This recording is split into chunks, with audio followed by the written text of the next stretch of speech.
Recently, we've seen that as scams have accelerated, unfortunately, social media has been a place where fraudsters have been able to exploit some weaknesses. The UK government, along with a number of large banks, have tried to put pressure on the social media companies, and ultimately they've come up with a voluntary charter to try and get ahead of this. This is Andy Renshaw, and this is your Feedzai Weekly update. So one of the advantages of signing up to a voluntary charter is it stops enforcement downstream. If you are shown to be active, if you are shown to be participating in the safety and the regulation around your platform, then this may prevent more serious enforcement coming later. They are also large employers globally, and they do not want to be penalized or to see harsher punishments around taxation or the right to reside or the right to employ within jurisdictions if they are viewed to be ultimately an unsafe platform, and that may make them deemed to be an unsafe employer. So there are advantages, and we have seen precedent before this in terms of telcos and gambling particularly, but more globally you'll see that the trend is to try and get ahead of more severe regulation by volunteering and showing to be proactive in the issue.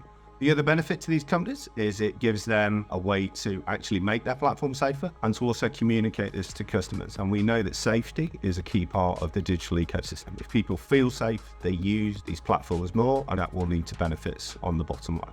And then the final one, there will be a cost of remediation and correction around these items, such as fraud that occurs, chasing down cases, working out whether the buyer was legitimate. Is this a second party fraud, for example, are types of things that organizations will incur cost on for little benefit.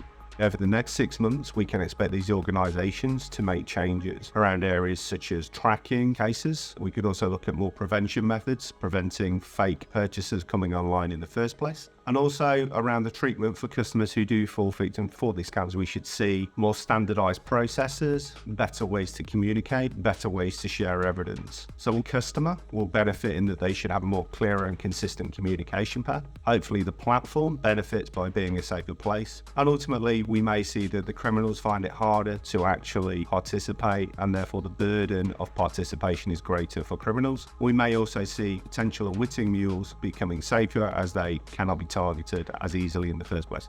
And this is particularly important for the younger population. So whilst this is voluntary and it's an early step, and what we wouldn't expect to see is quick changes, a couple of things might happen. This may inform future regulation, which may be more proportionate due to the data available to this. And it may create a more collaborative environment between all those people that currently participate in the digital ecosystem. And that includes the government, that includes banks, that includes customers, and that includes social media. So for right now, this is a watch this space, but one thing to think about is, do you think this is proportionate, and do you think this should be rolled out globally? And ultimately, do you think this will have any impact? This has been your Feedzai Weekly Update.